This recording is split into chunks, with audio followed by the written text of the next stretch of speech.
Good afternoon, ladies and gentlemen. Welcome to this week's edition of FNN Politics and Power, the Politics and Power series. I'm your host, Melissa Thomas, and this week is actually a bit of a follow-up interview. We'll be interviewing Commissioner Emily Bonilla. She is the Commissioner for Orange County in District 5.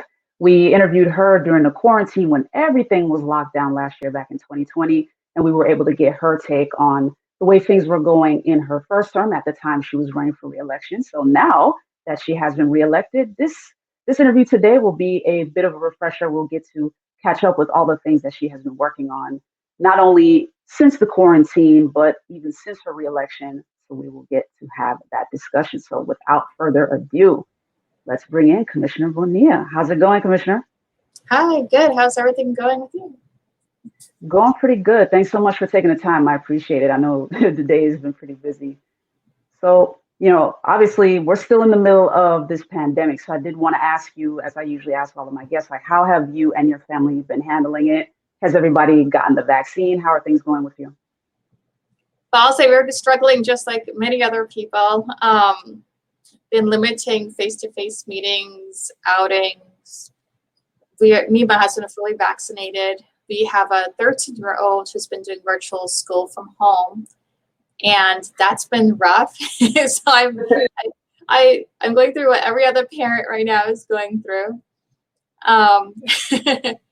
And my 21-year-old actually joined the Army Reserves. So he's been gone for the last couple of months, and when he returns, we look forward to getting him fully vaccinated as well. Wow. Congrats on him going off to the military. Thank you. Yeah, he's doing really well. We're really proud of him. That's great news. That's great news. So yeah, also wanted to, obviously you've been in the middle of Orange County's handling of the COVID-19 pandemic. So I wanted to get your thoughts on that, like how you feel the county's collective response has been and what feedback you've been receiving from your constituents. Yeah, definitely. If you could see from the beginning of everything, I've really pushed for funding. I've pushed for that funding to be used for the people. I'm not just giving money to businesses, but actually giving it to people in their hands when they're trying to pay their rent and struggling to pay their bills. So I'm really happy that the staff was very responsive. The board was very responsive to taking a lot of the ideas that I proposed, the rent stabilization, the eviction diversion. I actually learned Miami was doing something like that, and I sent that idea over to the staff, and they worked on getting that together and getting that implemented. So I have to say it's been very exciting to see that we are moving in the right direction of the things that we're doing to help the everyday people, because to me that's very important. Also, helping our small businesses has been important, because I know when we had the federal funding and loans, a lot of the smaller businesses wasn't getting that help. It was going more to bigger businesses. So to have that additional funding for small businesses here locally that we can assist, that was very helpful as well. Got you. And what have you been hearing from constituents? Have you been able to get feedback from folks in the community as to, how they've been receiving aid or anything in terms of the rent assistance? Yeah, so people's been reaching out to my office, needing help, and we'll direct them to the program. And staff's been working really hard, working with people, making sure that their applications are completed and sent in. I've gotten a lot of comments from people saying that without that, they wouldn't have been able to make it through. And from small businesses as well, that it's really helped them be able to survive this time.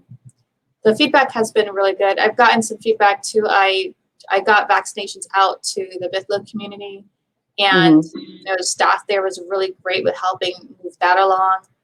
And the feedback that I got from people there about having that out there where they don't have to travel all the way to iDrive to the convention center, they really appreciated it. And that makes sense, because Bithlo is that is from one end of the world to the other in terms of going to the convention center from all the way over there.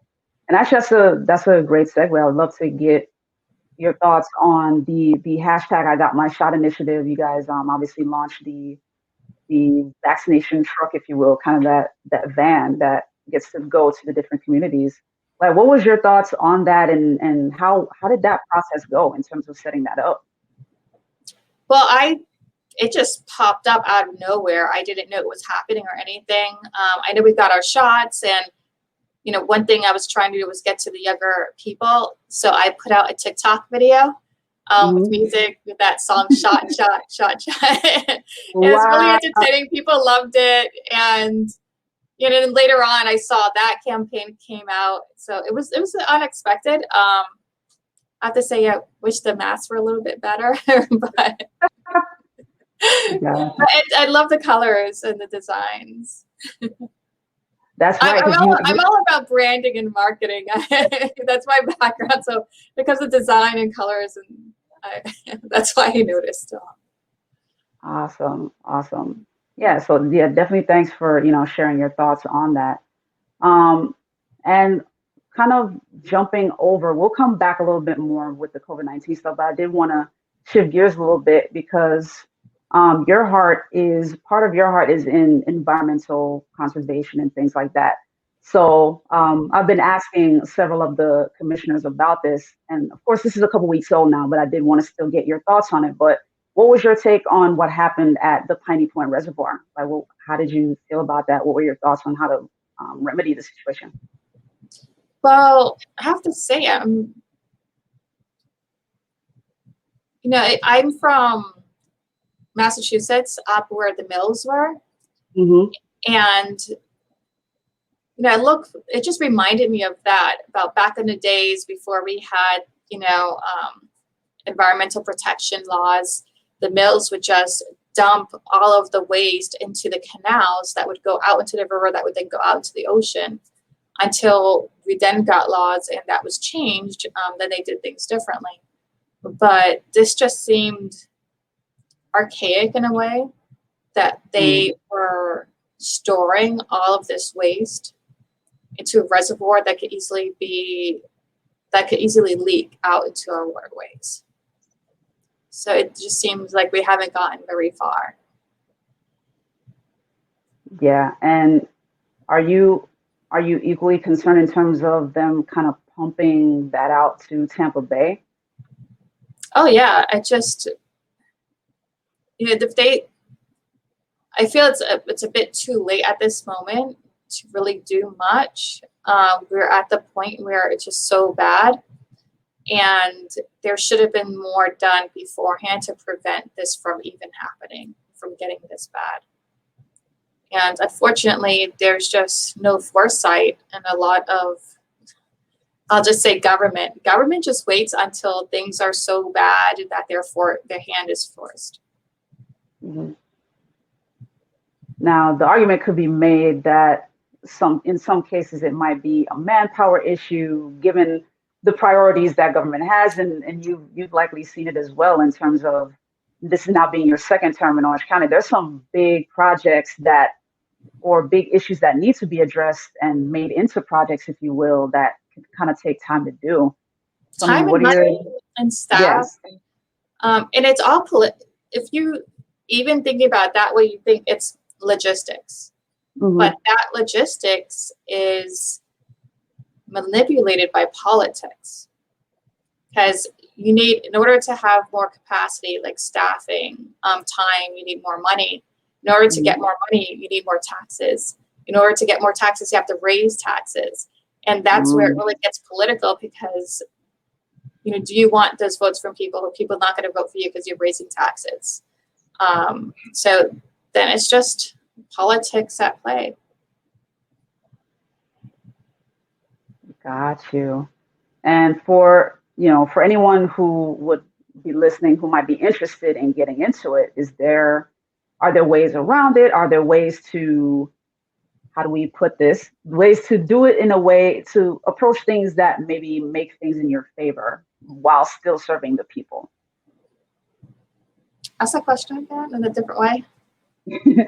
I guess, what is a way, since that is the case, how do you best move things in your favor? Since you do have to, there are times when you do have to, unfortunately, raise taxes in order to raise funding. for your county, for whatever government you're serving, is there a way to do that in a way that is beneficial to you, but still also benefits the people for the most part? Yeah, it really has to do with prioritizing where the funds go. What is the board's priority? And where do they want the money spent? When we're doing incentives for businesses, that's millions and millions of dollars for a big company that would have moved here anyway. Mm-hmm. That's money that we're losing, and money that could be used for these types of projects that we're really, well, some people may be really passionate about. I mean, 90% of the people in Orange County voted yes for rights of nature. So we know what's important to them. Are we prioritizing that within our budget?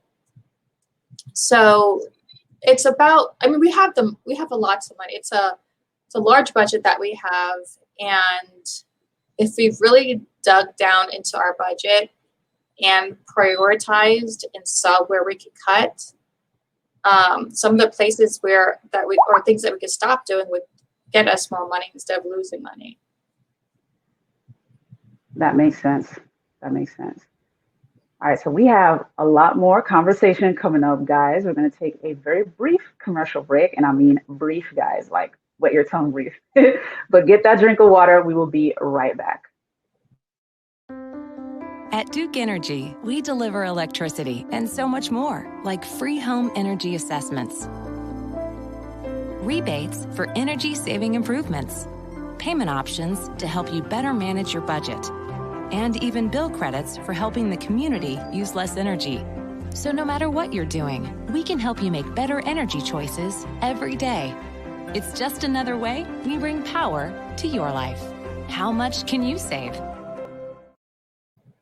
All right, guys, we are back with the FNN Politics and Power series with Commissioner Emily Bonilla. So, Commissioner, let's dig a little more deeply into the conversation we were having before the break, and talk a little bit more about your district specifically. Kind of fill our audience in on some of the projects you've been working on for District 5 specifically, and where they are now, the ones that have been completed, the ones that are still in process. A lot of the projects that I've been working on has been related to traffic engineering, traffic calming, flooding. And, those are the complaints that I get from my constituents. And I work on them, trying to solve a lot of the issues that they've been having. So we're the busiest in those areas in my office. Some of the initiatives the plan for the 4 years was to first start off with doing community meetings across the district and to find out what all the problems were. The second phase was to go out and find out what the solutions they would like to implement. And then the third stage is to put together a neighborhood advisory council to have the people start working on implementing these solutions. And I'm so happy to say that we are going to have our first District 5 Neighborhood Advisory Council meeting tonight. It's going to be a virtual meeting, and that's the last phase of that plan. It's the first of its kind here in Orange County. That is one initiative. Another initiative I'm working on is the pet store ordinance. Okay. And I'm also bringing up on May 18 the Rights of Nature Charter Amendment implemented into our ordinances and codes. Interesting.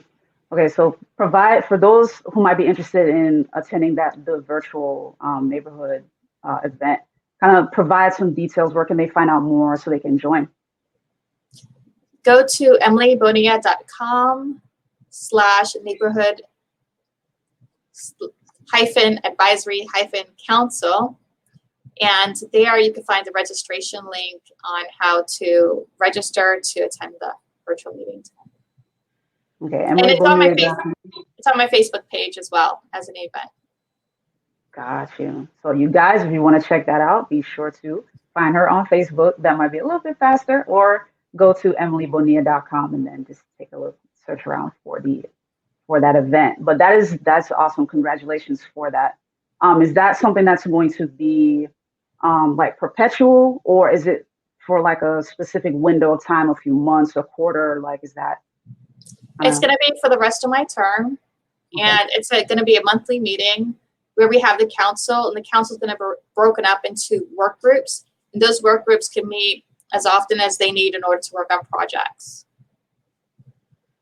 Awesome. Awesome. That's great news.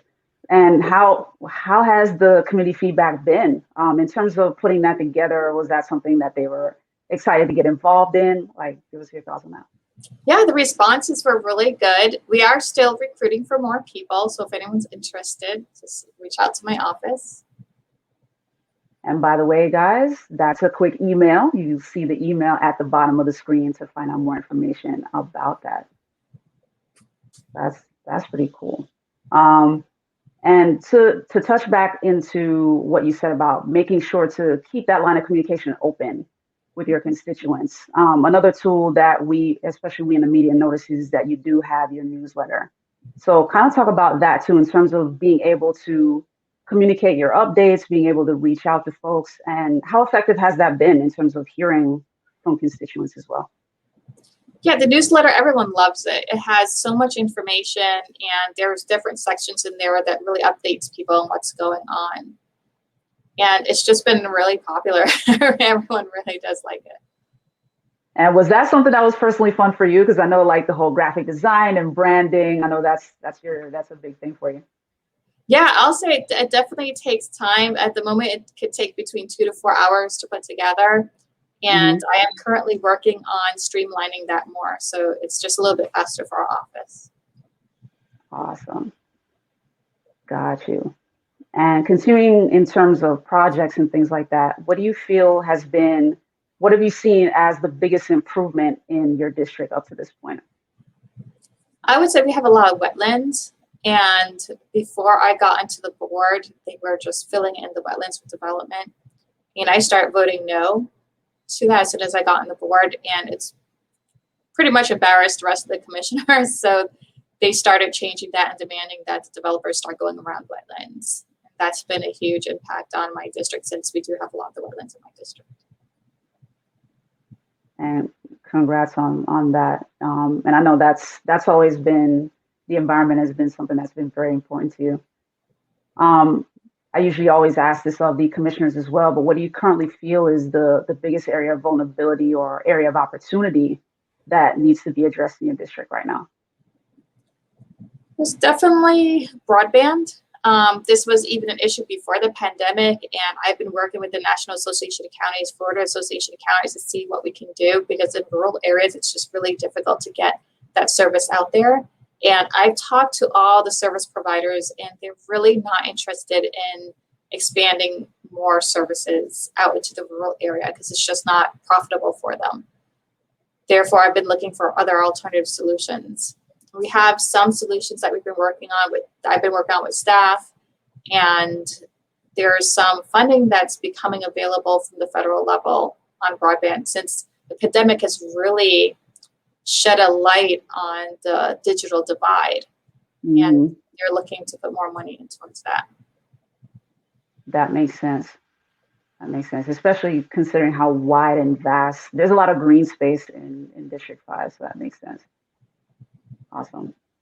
And in terms of, what if any differences have your constituents seen between, in terms of the pain point you've heard in the first term and the pain points that you're hearing now? Are there any differences in terms of what they're expecting of you, what they're asking you to address?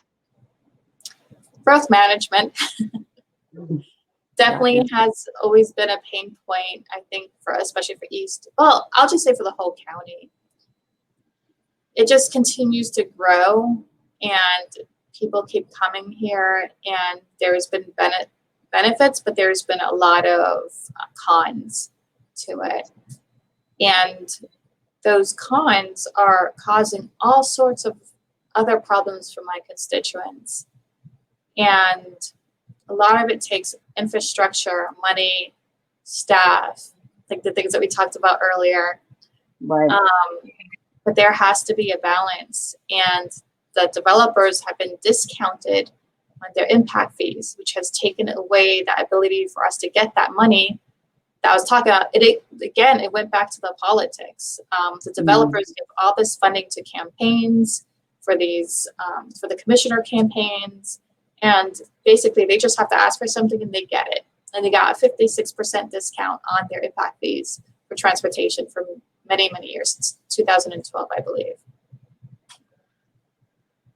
Wow, got you. And I mean, obviously, the pandemic did have a huge impact on the growth too, because folks were leaving more hotspot states. Even though Florida was one of the hotspots, a lot of folks were flocking to Florida because it was more open than some of the other states. So they were choosing to come here to scoop up real estate. They were choosing to come here for travel since they couldn't really go anywhere else. So yeah, there was definitely a surge that we saw from, within the last year as a result of the pandemic for sure.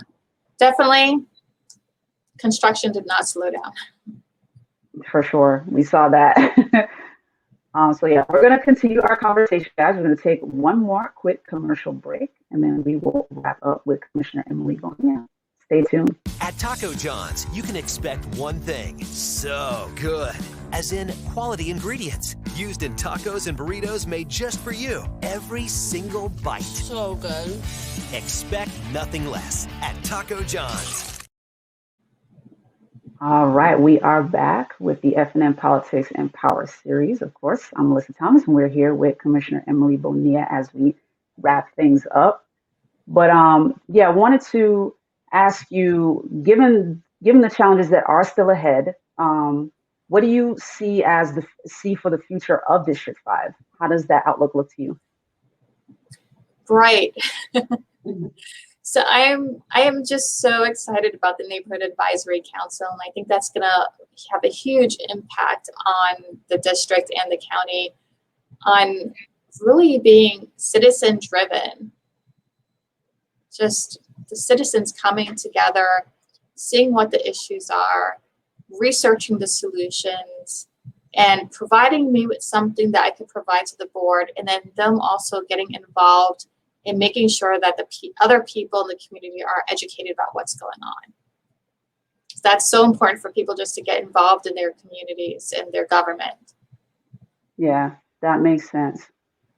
And to that point, in terms of being neighborhood focused, kind of give your thoughts on the trend we're currently seeing in terms of the law enforcement and how important those conversations are going to be, even with your initiative, having those conversations between regular citizens and the law enforcement that serve in Orange County, that serve in your district.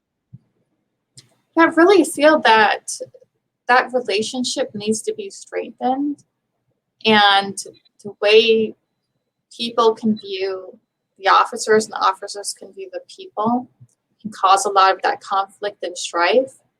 And if we get those mindsets changed, which can only happen with understanding each other, it'll improve the situations, and it'll improve the way they react with people and people react with them. Got you. I know I would love to get your, more in-depth thoughts on what's been going on nationwide, but I know we're short on time, but I did want to also allow you the opportunity to, share anything that you want the audience to know on our show in case there's anything that we haven't discussed yet. Yeah, another project that's coming up, and I wasn't sure if I should bring this up, but it's really exciting. It is Emily Tells All talk show. Ooh. Do tell. It's going to be airing, well, not airing, it's going to out because it's all digital. It'll be released on June 3rd. That's going to be our first episode, and it's going to be released on Roku, on YouTube. All of our social media channels are going to have certain clips and segments. But if you want the full show, you have to download our channel from Roku. And I'll be able, I wish I had the channel link for you now, but I could send that to you. Awesome. And we'll be sure to share that in our show notes and things like that. But congrats on that. That is awesome. Thanks. Is that going to be a weekly thing, kind of multiple times a week? How frequently? So we're working on a weekly show. And it's going to be based around some of the things that we're working on in the county and the district. and to really educate people on how the government works, but in a fun and entertaining way. Awesome. And is the neighborhood council, those meetings, those virtual meetings, is that kind of integrated into that as well? Like, are those going to be included as part of the series? Some of the topics may be, yeah. Awesome. So everything's connected. That's good. Congrats on that. And guys, if you want to tune into that, be sure to, of course, go to her website, emilybonilla.com, follow her on Facebook to find out more. Or if you're somebody that's more proactive and want to just hit her up, there's the email address again. Just email district5@ocfl.net to find out more information. But Commissioner Bonilla, thank you so much for your time. As always, it is a pleasure talking with you. Always, always. Appreciate you. Thank you. It's great talking with you too. Thanks for having me. No problem. And ladies and gentlemen, that is it for this week's edition of FNN Politics and Power. Thank you guys so much, as always, for tuning in. Of course, this show releases, that's the proper word, releases at 1 p.m. Eastern Time every Tuesday. So be sure to like, share, subscribe, follow, all that fun stuff if you haven't already. You'll find us at Florida National News on Facebook and YouTube and Instagram. We're at Florida National News in all those places. We have a couple of other pages on Facebook if you wish to check us out in those places, at FNN News TV or at FNN News Live to find out more of our shows. And of course, on YouTube, be sure to click the subscribe button and the bell icon so you get all the notifications for all of our shows. And as you saw, we run ads on our segments. So if you're interested in running ads, if you are a business owner or someone in the corporate sector that wishes to run ads on a platform in which you wish to expand your audience, we at Florida National News would love to have that conversation with you. Just shoot us an email at ads@floridanationalnews.com, or if you wish to sponsor one of our segments, we'd love to have that conversation with you as well. But in the meantime, guys, thank you so much, as always, for tuning in.